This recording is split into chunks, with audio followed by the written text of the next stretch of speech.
So I'm going to ask my team, and due to time, because I want to make sure Lauren has plenty of time to discuss, just to introduce themselves real briefly and quickly as fast as possible. I know I have a few on here, so I'd appreciate that. Not that you're not special and important. We just want to get to Lauren. I am actually up here in Sacramento right now, so I'm at our facility up north. I'm going to spin my computer real quick to the outreach up here. Let her introduce herself first, and then we'll move on. Hi, everybody. My name is Angelina. I am the outreach specialist for basically all of Northern California for Akua, and I'm super stoked to be here because Lauren's topic is something that I've not delved into before. So nice to meet all you guys. Thank you, Angelina. Taylor. Hi, I'm Taylor Vincent. I'm the San Diego outreach specialist for Akua, and I'll soon be overseeing Temecula as well. So I look forward to connecting with some new faces and meeting some new people. Thank you. Thank you, Taylor. Dan. Hi, everyone. I'm Dan Paulsell. I'm your Orange County connection to all things Akua. Good to see familiar faces and some new faces. I'll stop before I continue to talk. Thank you, Dan. Natalie. Hey everyone, good to see you. I am the Los Angeles County Outreach Specialist for Akua, and my information will be in the chat. Thank you, Natalie. And last but not least, Camille. Thank you for joining. Go ahead.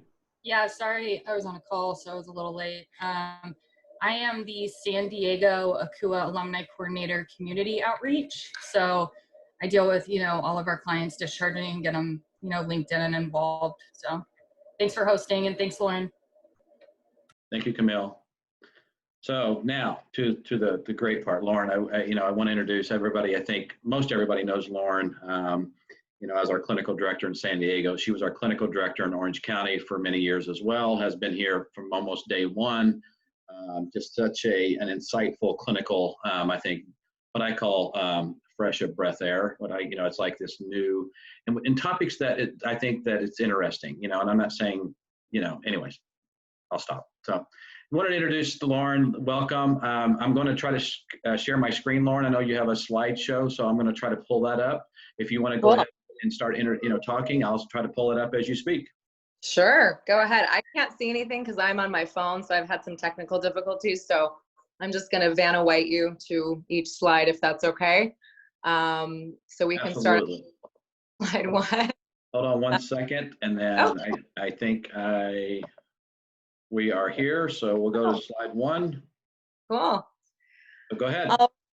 Yeah. So I will just get started. Brief intro about me. So a lot of you on this call I've met before. I've had the pleasure of meeting in person back when we did those things. But my name is Lauren Cabaldon. I'm a licensed marriage and family therapist, clinical director of Akua for more than a little over 5 years now, June 1st.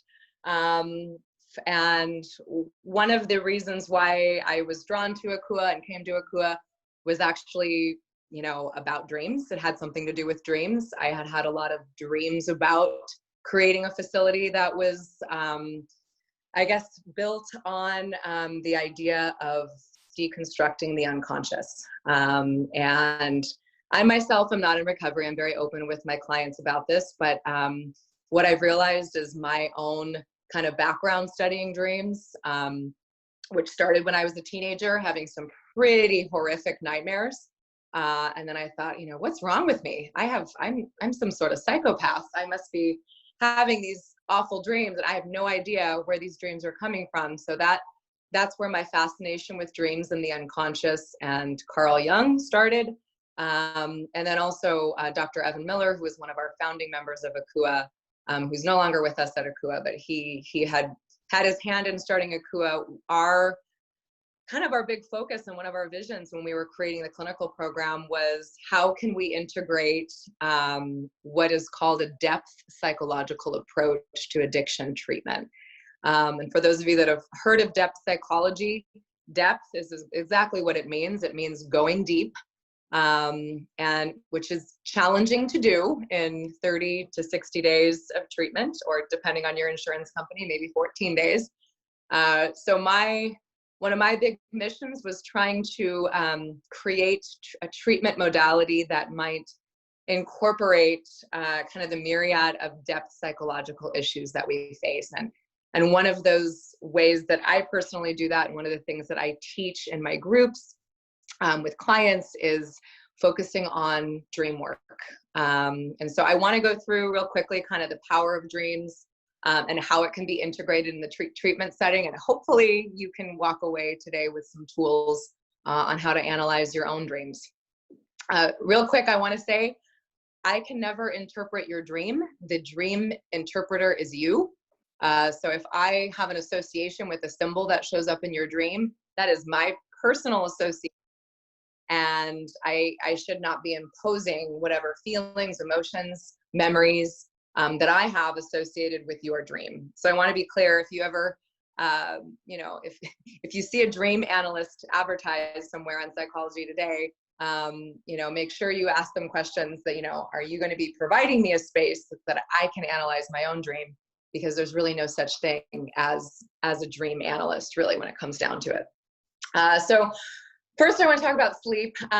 We do glorify people in Western contemporary society that can run on no sleep. I'm actually one of them, but as I've begun to study dreams more, naturally my brain has started to want to dream more once I realized the incredible benefits of REM sleep, rapid eye movement sleep, and dreaming.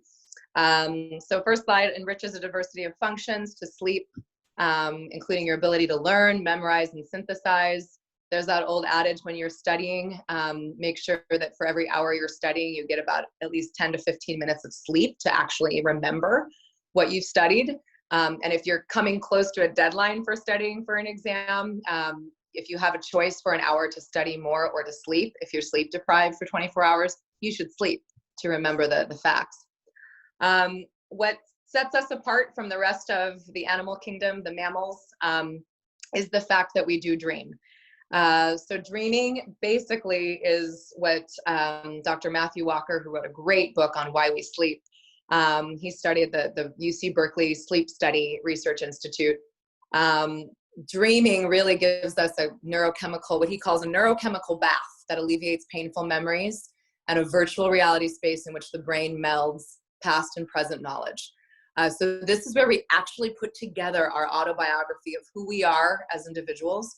And you can imagine, if we're not sleeping well, we also have a fragmented sense of self, if we're not deeply dreaming. And most of us get into the first phase of sleep, which is non-REM sleep, NREM. For those of you that know what REM sleep is, it's what EMDR is basically based on. It's if I were to pull your eyelids back while you were deeply sleeping, I would see your eyeballs jutting back and forth super fast. And what that, it's almost like your motherboard is defragging.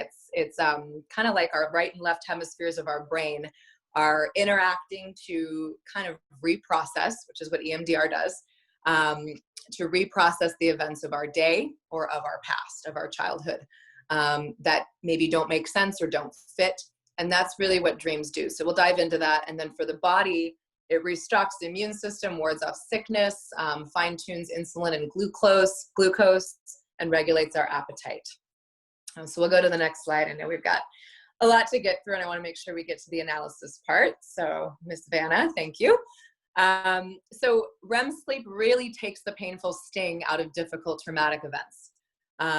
And primates sleep about 15 hours a day. We as a human species, since we became bipedal animals on the ground, we're more susceptible to prey. So that means that our sleep time needed to be cut in half. So that actually cut in half the time that we could be eaten alive by a giant animal.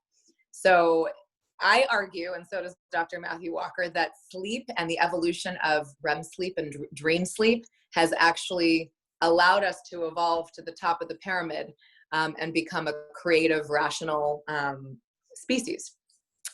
And what happens when we're sleeping is actually kind of fascinating. This is when the chemical noradrenaline or norepinephrine actually, that's the chemical that's secreted when you're sleeping versus adrenaline when you're awake. When you're in REM sleep, this chemical is completely shut off in your body, which is fascinating because this basically means that's the fight or flight chemical, right? So your body is actually in its truest state of relaxation.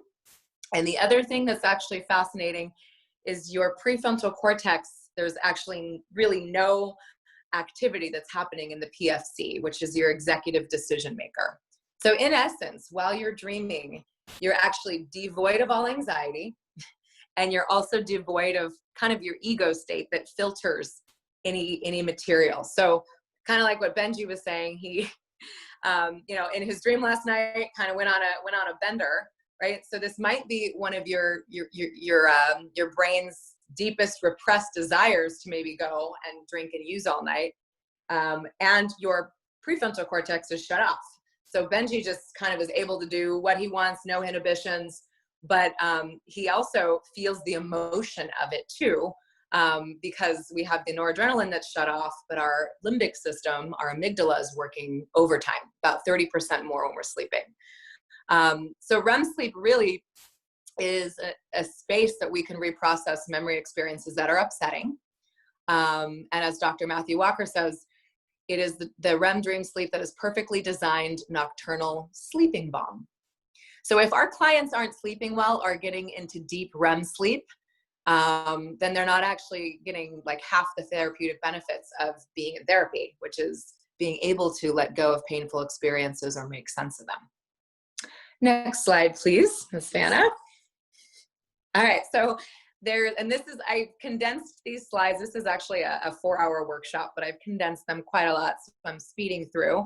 But you guys are all smart and can integrate this. So there is 2 main goals of REM sleep. 2 goals for us mammals. So number 1, sleeping to remember details of valuable salient experiences. So to remember things from my past. It's also useful as, you know, our reptilian brain remembers where food or good sex is. The addict brain remembers this is where I picked up on the street corner right here, because that gave me an overwhelming flow of neurochemical, a neurochemical bath in my brain that felt good. And then also sleeping to forget. So this is to dissolve the visceral painful charge of any memories in our past. So a dream can actually allow me to let go of pain. Maybe I had an abusive father, but I have a dream about him, and it allows me the space to work through some of the emotions that I've had with him. And maybe the dream is a symbol or my psyche's way of working through that. And that's the work that I like to do with my clients, is looking at the dream, not only as just like a scary dream or a nightmare or just this strange dream that the dream fairy put in my brain, but what is this dream trying to tell me? What is it helping me forget, or what is it helping me remember? Because really, nature put dreams there for a reason. They're just on a whim. I truly believe that dreams are there to help our psyche heal. All right, next slide, please. You're doing great, Miss Vanna. All right, so this is some of our favorite guys, some not so much. This is a Sigmund Freud. So he was the first to really write about dreams, previous to ancient Sumerians who did a lot of art about dreams. But Sigmund Freud actually came up with the idea that dreams do unquestionably arise from within the brain. So they don't come from the gods. And Aristotle refuted that they came from the gods long ago as well. He believed that dreams came from unconscious wishes that had not been fulfilled. So he was really more about, latent sexuality. He was about repressed fantasies. Most of you know this. And that latent content that we repress. So for example, if I'm going into work every day in the office and I have a crush on the secretary in the front of the office, I'm never going to tell my spouse that, right? Because it might not be good to be completely truthful about that. I might, if I have a healthy enough relationship that can tolerate it. But I might have a dream later on that night about sleeping with my secretary. And it can feel kind of shameful, and it can feel that erotic dream can actually bring up a lot of emotions associated with it. Now, I might not really want to go through with that, but that might be my psyche's way of giving me an opportunity to experience that feeling of being with my secretary. And then, kind of as Benji described, experience some of the feelings that might occur after that. Like when I wake up and feel like I did that, that might be my psyche's way of working through that option that I have, or that impulse that I have, and then experiencing kind of the effects, the consequences of that emotion. So think about it from a survival standpoint, from a primitive standpoint. Dreams are actually helping us survive, and also, you know, acting out maybe fantasies, repressed emotions and experiences that we, you know, if we did that in our conscious waking life, would maybe get us divorced. And that's maybe not what we truly want, but we still have that desire. So Freud says the interpretation of dreams is the royal road to knowledge of the unconscious activities of the mind. So he was really interested in dreams, and so was his predecessor Jung. Jung came after him and really said, dreams have a lot to do with not just our repressed desires. He took it further, and he believed that dreams also connected us to the collective unconscious. When he was studying dreams, he realized that some people had similar images and come up in their dream stories all throughout time in different cultures. And so he believed in the idea of the collective unconscious, which we'll talk about too. I know this is a lot, so I hope I'm not going too fast. Next, please. Next slide, Vanna. All right, so this is what Jung believed. The view that dreams are merely the imaginary fulfillments of repressed wishes is hopelessly out of date, he says. There are, it is true, dreams which manifestly represent wishes or fears, but what about all the other things? Dreams may contain ineluctable truths, philosophical pronouncements, illusions, wild fantasies, memories, plans, anticipations, irrational experiences, even telepathic visions, and heaven knows what besides. So he went a little wild there, and he often was criticized for kind of veering off the path of traditional psychoanalysis, but this is why I love him. And this is why I feel like Jung really applies to a lot of our clients, especially in addiction treatment, even with eating disorders and severe mental health issues. When I start talking about dream work with clients, they start to get really excited, because this is a space that is often taboo or is often not covered by insurance. But this is where a lot of their healing truly does happen, I believe, if we can create a safe space to discuss them.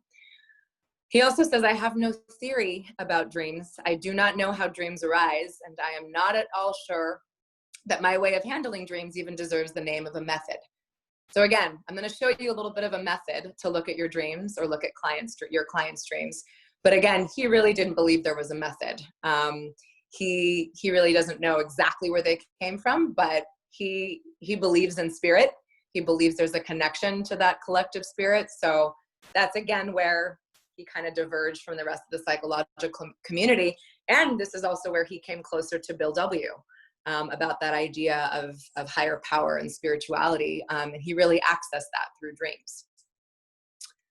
All right, next slide, please. All right, so Carl Jung and dreams. He believed dreams are natural, spontaneous events which proceed independently of conscious will or intention. He believed dreams are both purposive and compensatory, in that they serve to promote balance and individuation. So he believed there was a purpose there. They weren't just put there by the dream fairy. Symbols of dreams are true symbols, not signs, and they possess a transcendent function, he believed. He also believed the therapeutic power of dreams is better served by techniques of amplifying and active imagination, which we'll talk about, rather than just free association, which is what Freud came up with. Next slide, please. And again, I want to say one more thing about dreams, especially with our clients. So clients with PTSD generally have higher levels of norepinephrine in their system. So they're actually not able to benefit from dreams in their REM sleep, in their rapid eye movement sleep. So this is often why, veterans with PTSD will turn to alcohol because it actually helps shut down the brain and mimics kind of a sleep state, but it actually does not put us into restful REM sleep. And there is the myth of, sometimes I have a drink before bed or smoke a little marijuana before bed, and that helps me sleep better. And Dr. Matthew Walker in his research has found that it really doesn't do that. It actually, it shuts down the brain in certain ways, but it also can interrupt the REM cycle, the healing bomb that needs to happen to repair from memory. So you still might wake up feeling groggy and unrested. And even if you've had maybe 8 or 9 hours of sleep before, you still might wake up feeling groggy. And a lot of that has to do with the fact that we're not getting enough of that REM cycle, which happens at the tail end of a 90-minute sleep cycle.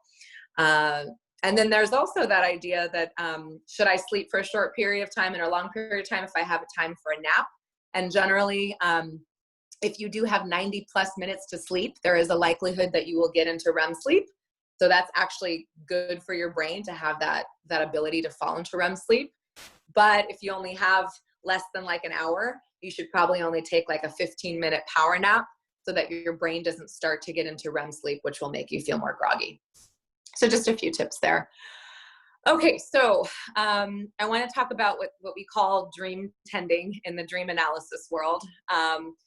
And this was, there's a book called Dream Tending by Dr. Steven Eisenstadt. I highly, highly recommend.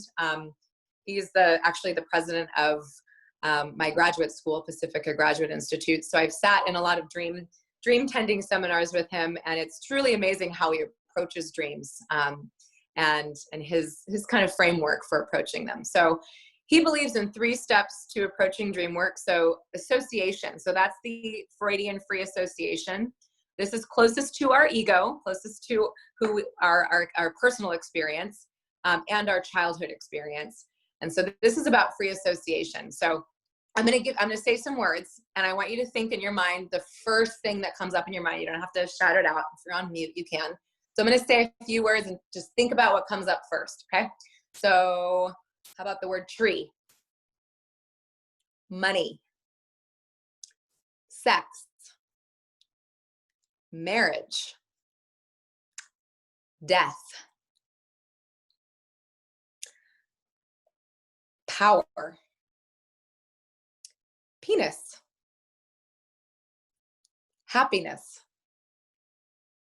Blue.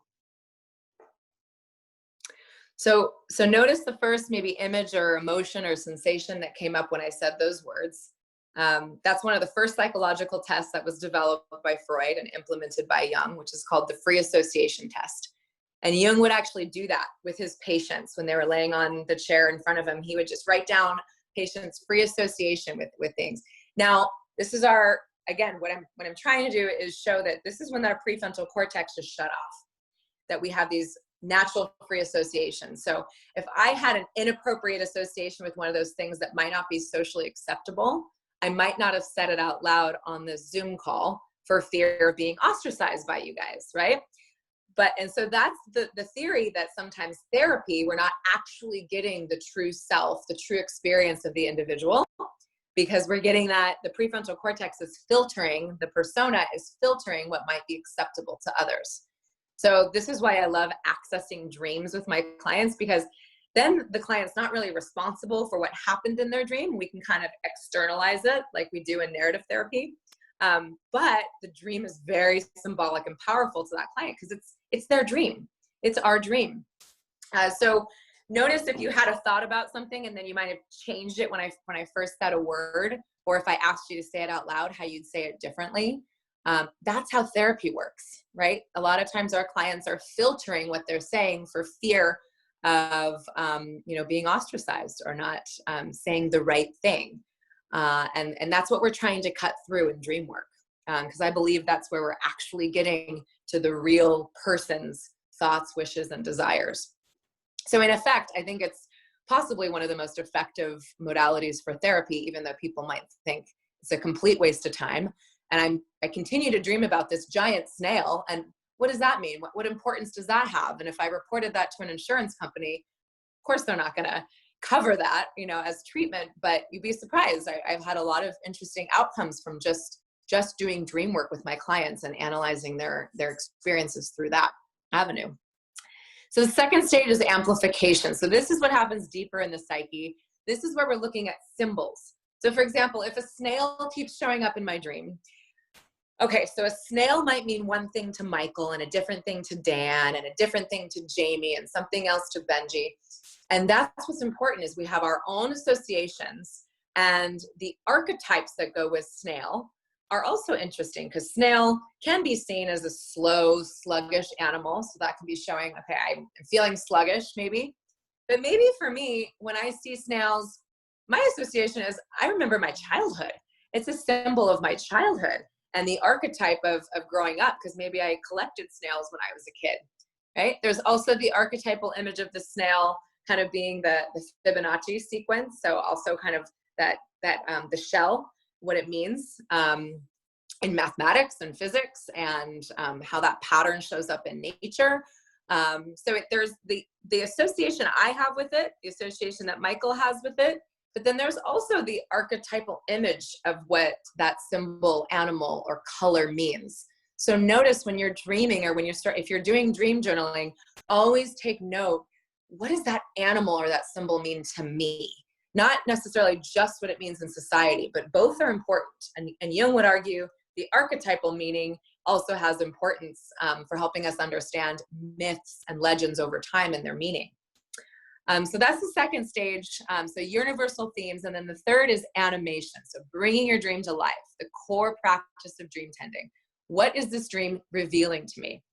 A lot of my clients, I did dream work with them on last week, and a lot of them were like, what does this mean? I had a client that keeps dreaming about boats, being on a boat in water.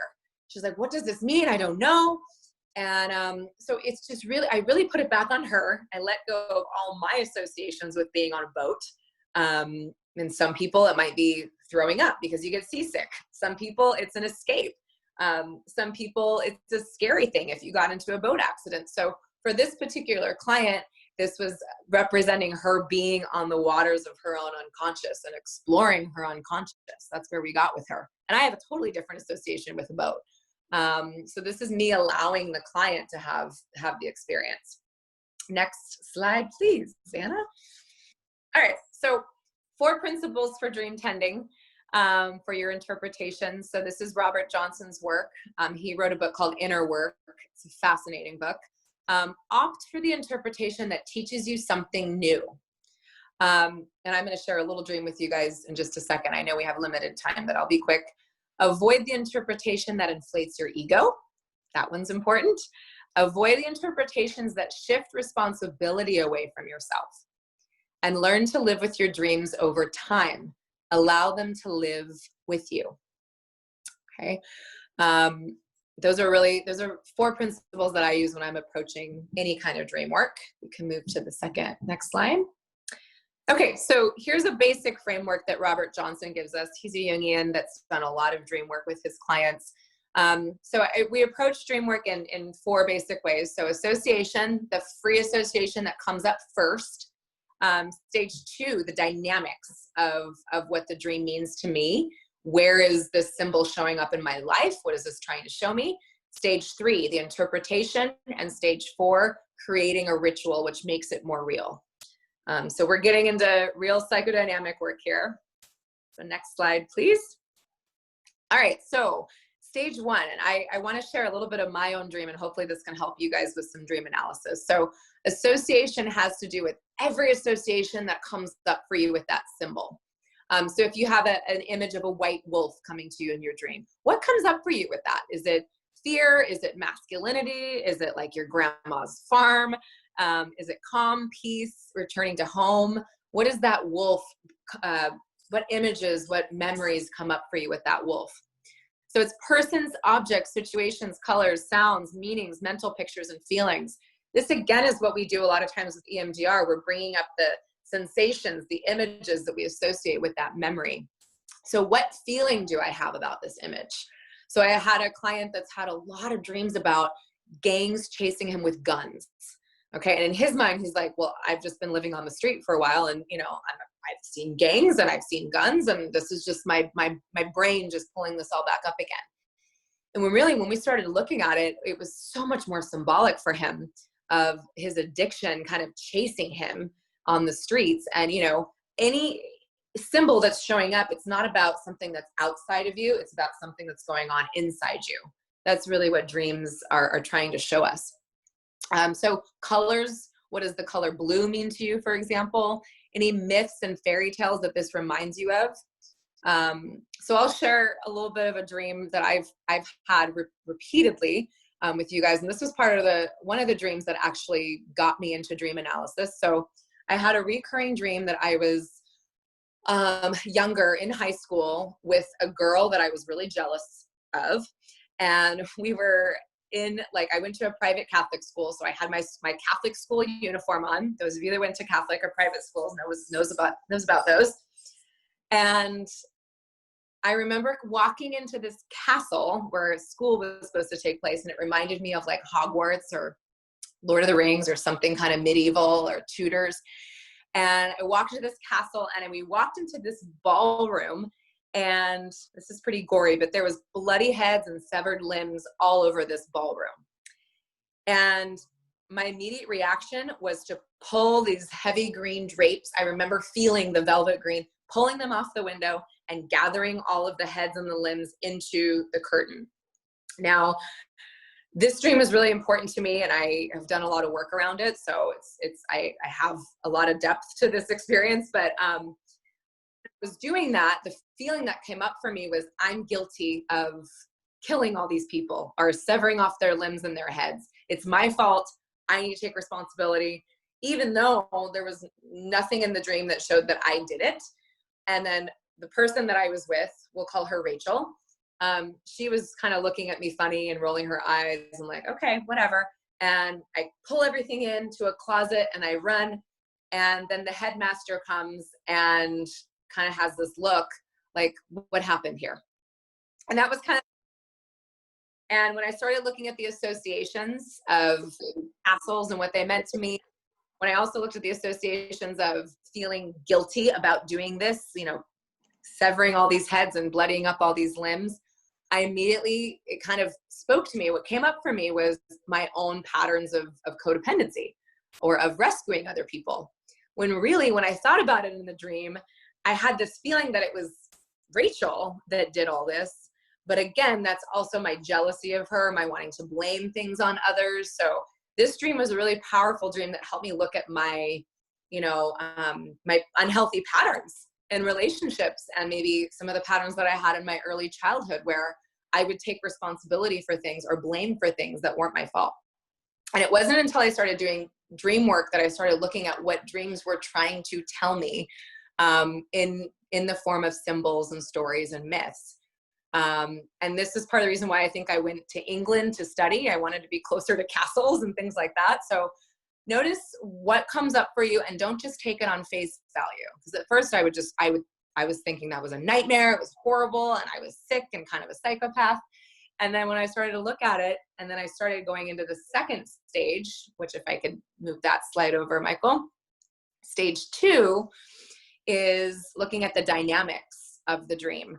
So that second stage, I started looking at what feminine figures and masculine figures, what were showing up with it, what was showing me in the dream. So the masculine figure of the headmaster did remind me of my father, and feelings of guilt and shame with my father. And that came up with him, even though I did nothing wrong.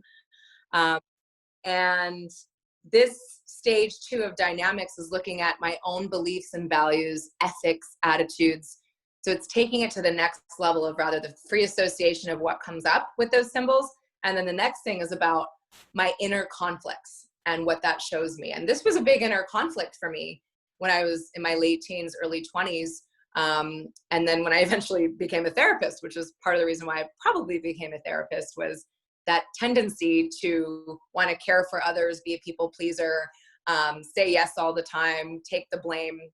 But then this dream was showing me maybe not to do that anymore. And that, I think, was the central theme of it. The feminine figure that showed up in my dream, it had less to do with her and more to do with my feeling when I was with her. And that feeling really was jealousy. I thought she was prettier than me, more popular than me. I went to high school with her. She was cooler than me. And so feelings of insecurity, fear was all wrapped around this dream and what I project onto feminine figures that I thought looked better or acted better than me. So this was a really cool dream for me to work with. And I actually did a huge painting of it in one of my classes in grad school. And it still sits in my house. And it just reminds me of a lot of that inner work I was doing around that time. And the recapitulation effect of it coming up again and again, because I dreamt that probably 4 times a year. So if you have repeated dreams, symbols that show up in dreams that are the same, I've had dreams about the same theme park over and over again. And I'm like, okay, what is this about? And then I finally analyzed it. And this was the one time I went to a theme park with my dad, and how today I'm still wanting that experience with my father. So just noticing, rather than just having the dream be this random kind of slice of memories coming up with just weird actors and bizarre events, dreams, I argue, are incredibly important for our individuation and for the therapeutic work. So this stage right here is where I'm actually looking at taking it to the level of my inner conflict. And then the next slide, please.